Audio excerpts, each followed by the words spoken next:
साफ पी गई पानी ठीक है हाँ हम तो है इतने तक निकल गई है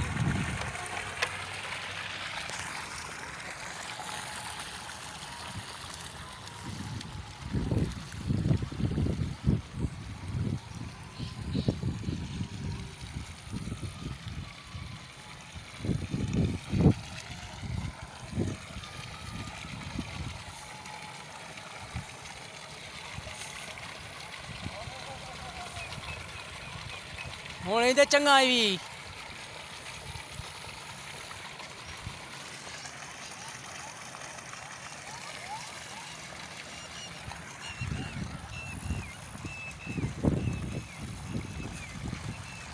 ਉਹ ਪਰਲਾ ਖੁੱਲਾ ਖੜਾ ਰਵੇ ਤਰੀਏ ਖੁੱਲੇ ਰਵੇ ਨਾ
अगले वाले फूल खोल ले